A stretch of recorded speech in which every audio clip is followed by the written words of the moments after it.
Loudly. For over 30 years, Carolyn Dorfman Dance has created a celebrated body of work that connects life and dance in bold, athletic, and dramatic ways.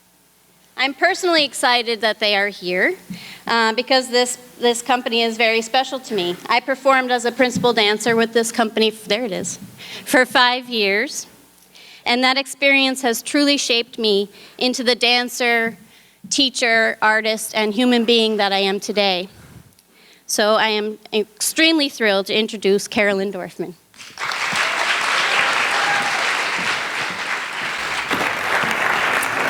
And just for the record, she was awesome. She still is awesome.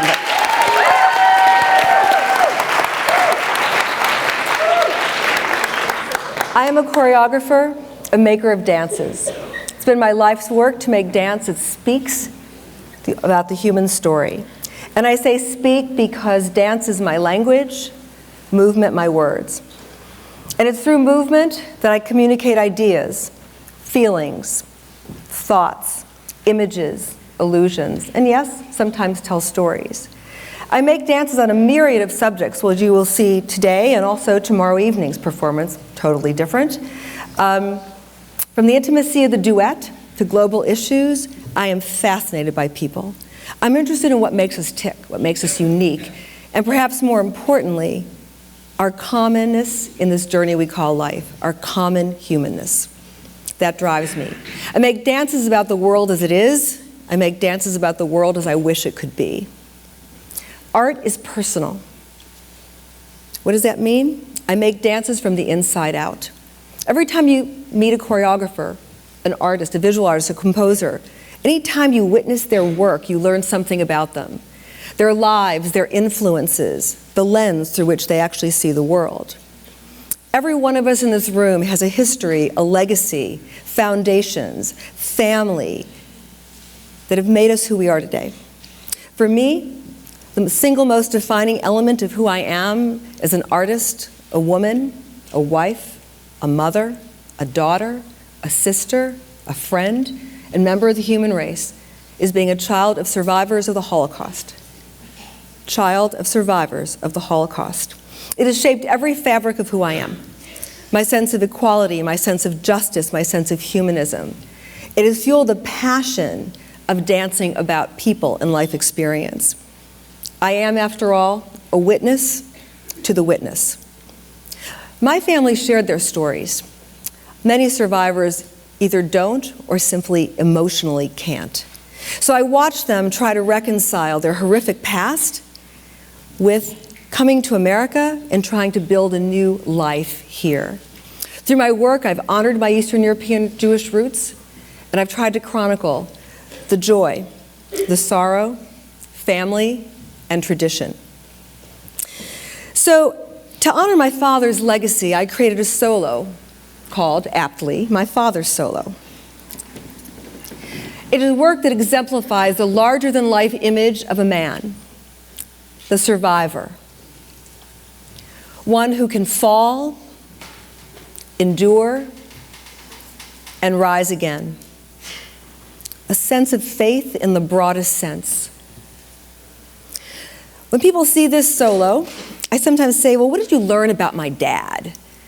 And they talk about perseverance, dignity, generosity, and hope. In the movement, you'll see the fall and rise, the weight of it all. You'll see the small gesture of his hands as he offers what he has to the world, and the Chagall-like quality of flight.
So Cat's Cradle takes us to a darker place, a darker time. Theresienstadt, or the Czech title, Terezín. A ghetto in Czechoslovakia during World War II, a city that was once meant to only house 5,000 people at a time, suddenly is housing 50,000 people at a time. You were there because you were a Jew, a gypsy, a homosexual, handicapped, of color. Whatever you could find that was non-Aryan, you were there. And the reward for surviving Theresienstadt with the gas chambers of Auschwitz. They were all simply waiting transport. Now, Theresienstadt was fascinating because despite it being so horrific a place, people continued to create. They did it then, they do it today. It's amazing how the human spirit can arise above its circumstance. And so you will find operas, symphonies, visual art, plays that were created by inmates in Theresienstadt. Quite remarkable. I was drawn to this music because it was composed, the poetry and the music were composed and written by Ilse Weber, an inmate in Theresienstadt. It is in her native language, German, and you are actually going to see two sections of the work today. The first, Ich wandere durch Theresienstadt, I wander through Theresienstadt. And the final line of that section, Carolyn the German, I'll say it in English. I practice this so well too. Okay. When will we be free? Yeah? Wann sind wir wieder frei?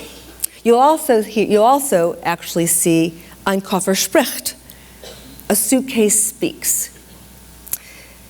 November 9th marked the 77th anniversary of Kristallnacht, the Night of Broken Glass.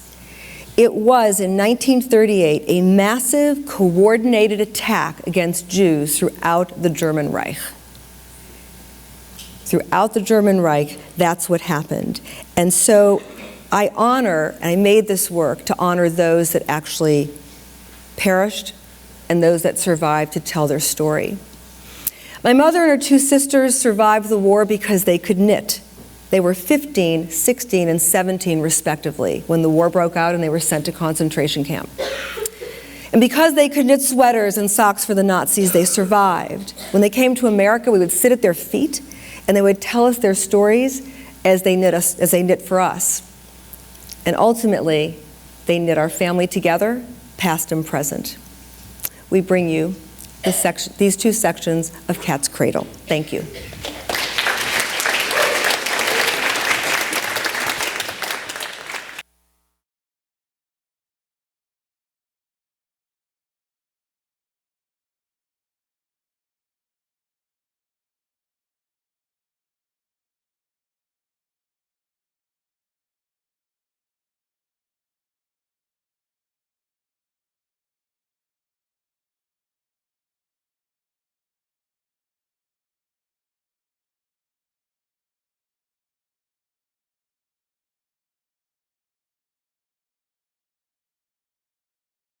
Ich wandre durch Theresienstadt, das Herz so schwer wie Blei, bis je mein Weg ein Ende hat, bis je mein Weg ein Ende hat, dort knapp an der Bastei, dort knapp an der Bastei.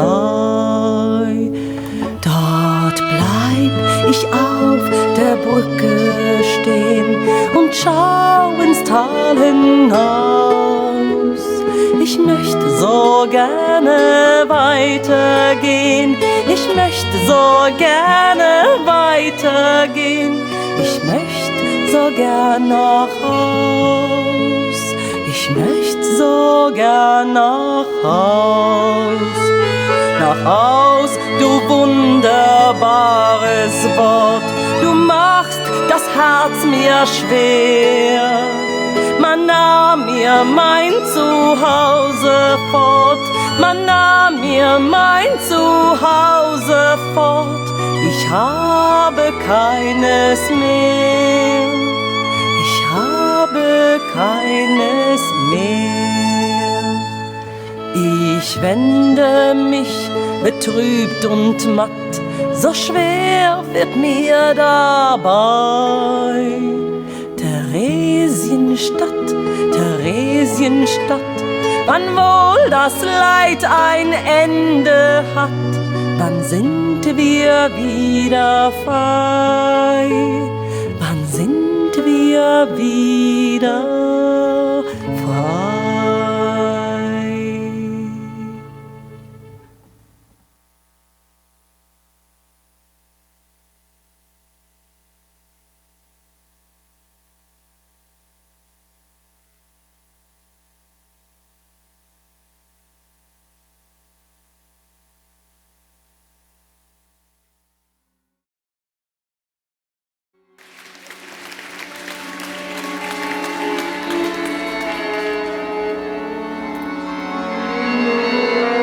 I am a little suitcase from Frankfurt am Main. I'm looking for my master. He's so hard to find. He's wearing a star. He's old and cannot see. He held me like a child and caressed me tenderly.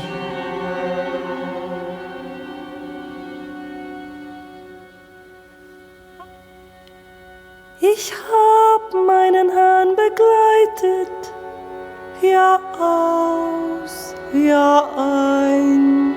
Auch diesmal ging ich mit ihm, jetzt ist er allein. Er war alt und blind, wohin ist er gekommen und weshalb hat man mich ihm fortgenommen?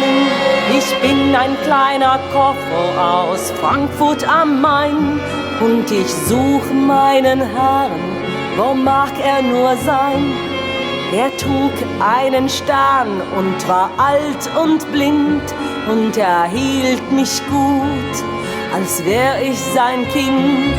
Warum bin ich auf dem Kasernenhof geblieben? Sein Name steht doch auf meinem Kleid geschrieben. Nun bin ich schmutzig, mein Schloss hält nicht mehr. Man hat mich geplündert, ich bin fast leer. Nur ein Tuch ist noch da, ein Becher dabei und seine kleine Blindentafel aus Blei. Sonst ist alles fort, die Arzneien, das Brot. Er sucht mich gewiss, vielleicht leidet er Not. Ich bin ein kleiner Koffer aus Frankfurt am Main und ich such meinen Herrn, wo mag er nur sein? Er trug einen Stern und war alt und blind und er hielt mich gut, als wär ich sein Kind. Es muss recht schwer sein für einen Blinden, mich in dem Stapel von Koffern zu finden. Ich kann es auch so schwer verstehen, weshalb wir hier nutzlos zugrunde gehen. Ich bin ein kleiner Koffer aus Frankfurt am Main. Ich möchte zu meinem Herrn. Er ist so allein.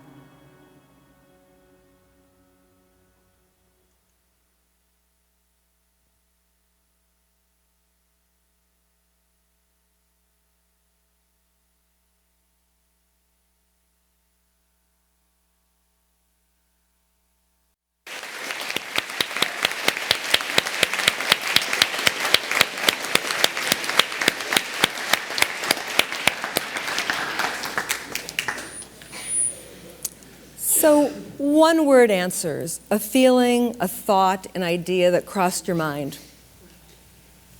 Go for it, yeah. Breathtaking. Breathtaking, thank you. Beautiful. Beautiful. Somebody else. Up there too, I will not leave you out of the mix. A word, a thought, a feeling, yes. Emotion. Emotional. Yes. Heartbreaking. Just think. Yes. Constricting. Constricting.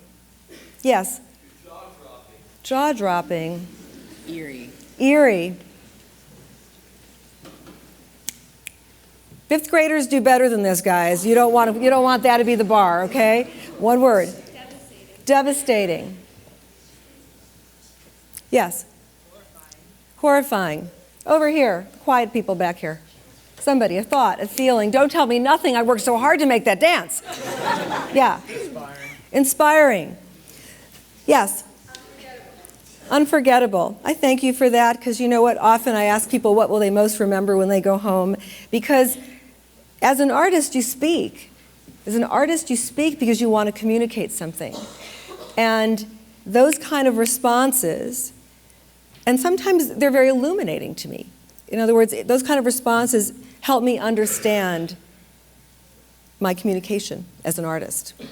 So when I started making this work, and by the way, I make lots of work that has nothing to do with my Jewish legacy. However, how I work and how I balance the individual and community in my company and the framework and the environment we create in which to work is totally based on that experience. Because that's what I mean by our foundations. And I urge you, you are ripe to start figuring out why you are who you are. And on some level, are you who you want to be? So I say that because I made this work thinking it was historical and honoring memory. Most of this work is as prevalent today, just the faces have changed, the culture has changed, the ethnicity has changed, but the stories don't change, sadly. So I grew up, I'm a first-generation American. How many people in this room, have a parent born in another country? Okay, so a lot of you. So you know what it's like, yeah? You really grow up in two worlds. You grow up in the culture, the food, the language, the history, the legacy, the experiences, the music of your parent of origin or family of origin. You also grow up in America with all those influences. So I made a work called Meine Menschen, which is the Yiddish for my people. And it's in two parts because we grew up in two worlds. And this last pieces we're going to show you today are from a section called The American Dream. So fast forward out of the war, my family, my father and my mother and my mother's two sisters who were lucky enough to survive, came to America, the land of freedom, land of opportunity, which opportunity was great.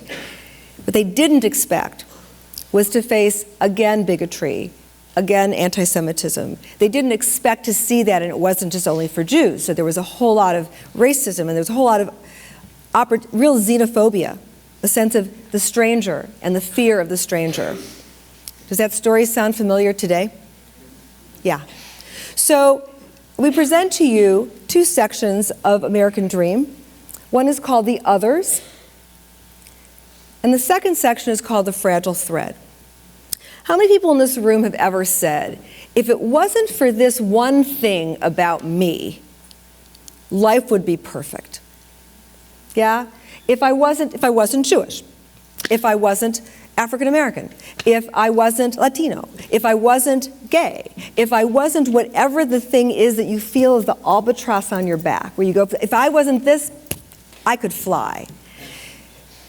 What I learned through my father was sometimes our greatest albatross, the greatest weight, is our greatest strength. Because it really teaches us who we are. And so that's one of the major discoveries that I made, not before I made the work, but as in all my work, it becomes illuminating. I learn from it. I learn from the work I make, and I'm inspired by how those images, ideas, and stories come out. After you see these two sections, the company will come downstage and we'll have a chance to speak for just a moment. And so we bring you these two excerpts of The American Dream, The Others, and the beginning of Fragile Thread. Thank you.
Yeah, you're right. I get to work with the most amazing dancers, artists, and perhaps most importantly, I'm going to say, human beings.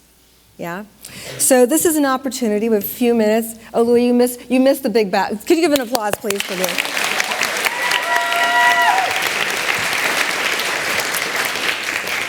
So this is an opportunity for you to do one of several things. One, to ask a question or to give a comment to dancers or to me. You might also let us know what you'll most remember about today's performance. But I really open the floor to you, and I hope you will take it, because they are an amazing resource. I will tell you, and I would actually just ask you to briefly introduce yourselves, where you're from. You need a microphone, probably, and where you went to school. We hope this will be on, right? Or not? Hello. What? No, I don't need. Oh, there it is on now. Go. Hi, I'm Justin Dominic, and I am from Newark, New Jersey, and I graduated from the University of North Carolina School of the Arts. You can applaud when they're done. That'll be awesome. It's short. Thank you. Hi, I'm Asun Kim. I'm originally from Japan. I graduated Boston Conservatory. Hello, my name is Jenny Gillen Powell. I was born in Aberdeen, Scotland, and then moved to Houston, Texas, where I grew up. And I graduated from Southern Methodist University in Dallas with a BFA in dance performance. Hi, my name is Quentin Guthier. I'm from Madison, Wisconsin, and I graduated from the Fordham Ailey program in New York City. Hi, I'm Caitlin Waldo. Hi, I'm Caitlin Waldo. I'm originally from Carrollton, Texas, and I grew up mostly in Tennessee. I have a BA in dance from Randolph-Macon Women's College. Good morning, I'm Brandon Jones. I'm from New Brunswick, New Jersey, and I graduated from Point Park University in Pittsburgh, Pennsylvania with a BA in dance. Hi, I'm Caroline Dietz. I'm from Chester, New Jersey, and I went to New York University Tisch School for the Arts and received a BFA in dance. Hi, good morning. I'm Ryan Maxwell. I'm originally from Atlanta, Georgia. I also attended Point Park University and received my BA in jazz dance. Hi, my name is Elise Pacheco. I'm originally from Charlotte, North Carolina. I did my undergrad at Wake Forest University and then got my MFA in dance at NYU Tisch School of the Arts. Excuse me. I'm Louis Marin. I am originally from San Jose, California, and I have a BFA from the University of Florida New World School of the Arts. Now you can apply.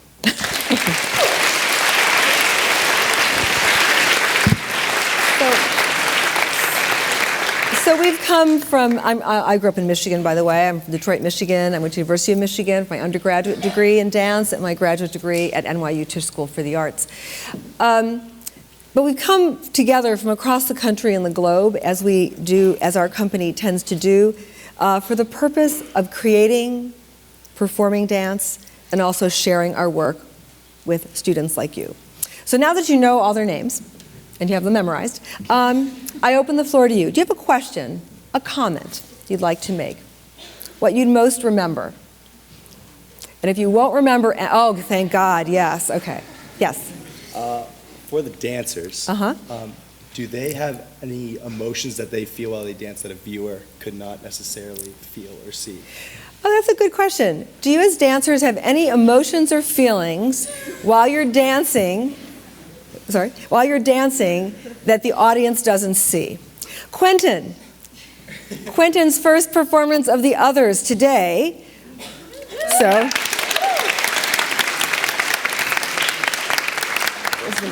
have the microphone. So tell them that he had a dual job today. Okay, dancing. So if I feel emotions that you guys can't see while we're dancing, well, I think there's a big duality that goes on in a dancer because you have to emote the emotions that the piece calls for, but you also have to stay conscious to what you are doing on stage and your relationship to everyone else on stage. Because it is live art, so it is happening in the moment, so it's not going to be a replication of the exact same piece every time. And so that's kind of the fun of it, but there are definitely moments where you're like, oh crap, I missed the beat, or oh crap, I was on the wrong foot. So those emotions you can't show, because, so those would be the emotions that dancers have that you can't see. So. A very good question. Somebody else.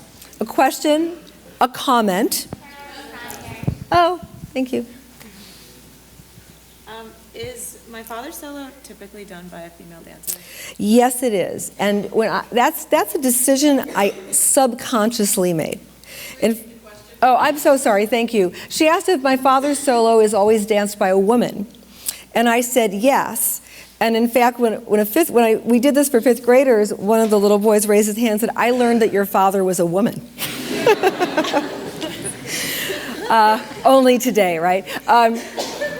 But I never even thought about it consciously. It's just what it was. And until the first audience member asked me that in a talkback like this, why? And it took my breath away, because everything I do is deliberate on that stage. So the fact that that was not deliberate, and it just was really shocking to me. But I think in the end, I was very close to my dad, and I don't know if it's a little bit of me and a lot of him, and perhaps that's why. But good question. Somebody else. Yes? In the second part of Cat's Cradle, the suitcase. Mm-hmm. Suitcase. Why did you make the decision to tie the dancer up in the yarn? Why would I make that decision? Somebody. Just give a thought. There's no wrong answer here. Give a thought. Somebody.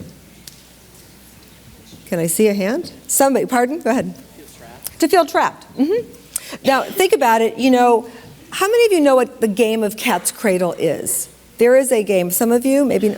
So what is it? What is the game of Cat's Cradle?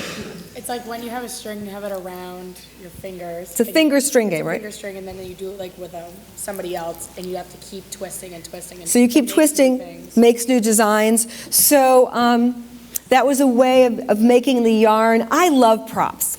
I do. If you come to tomorrow night, you will see them again. I hope you come, because it's a very different concert. But you will see props, and I love them because they are an extension of the dancer's body. They become a partner. Just like any other partner, you can go somewhere you couldn't go alone. So you can create an image by using them. So it can become many things. It can become barbed wire. It can become entrapment. Yeah. So it can become different things, and so that's why.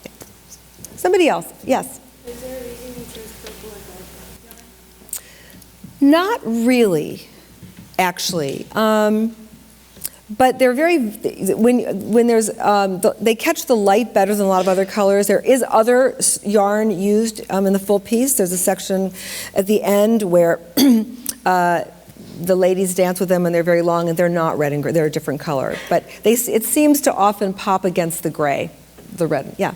I thought it was just beautifully impressive how in the beginning of Cat's Cradle, how the yarn was taken and played with and caught here and thrown and caught deliberately. I thought that was so impressive. So can you out here, she really liked at the beginning, particularly of Cat's Cradle, the use of the yarn, how they held it, passed it, that you found that really beautifully and impressive. Uh-huh. When you guys come to like a new theater or a new stage, is it stressful to like get used to the space so fast? Okay, so guys, yeah. Is it stressful to get used to a new stage? So I will tell you that this stage is narrower than we're used to, so it may take some different kind of spacing. We had a piece that we made called Interior Designs, which we took to Europe, and it was built on a 42 wide stage and a 28 deep stage, right? We go to Europe, we go to Sarajevo, and the stage is 28 wide and 40 deep, okay? That was really interesting.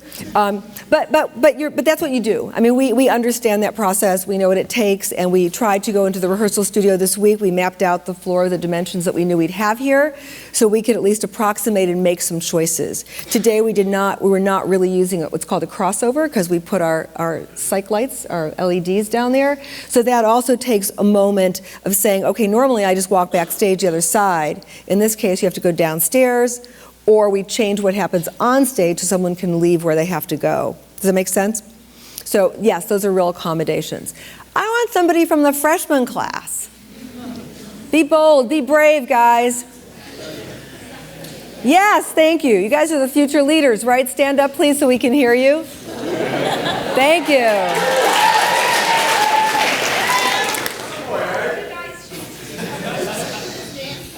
How did? One more time? What made you choose this dance and why would you want to be included in Peace Week? Somebody. Oh, yeah. She's going to answer. Really? Yeah, that's our bell. So. So I actually taught Pilates with another dancer that used to dance for Carolyn. He was with her for 11 years. Quite a few dancers have stayed with her for a very long time, and I think it's pretty obvious why. That we really fall in love with her work and her process, and the message that Carolyn always has something very unique yet universal to say through her art. And I think she gives us the real opportunity as individuals to add to that and bring a lot of what is us as well. I love that. It's a challenge and it's freeing. And yeah, that's why I love it, and that's why I want to stay.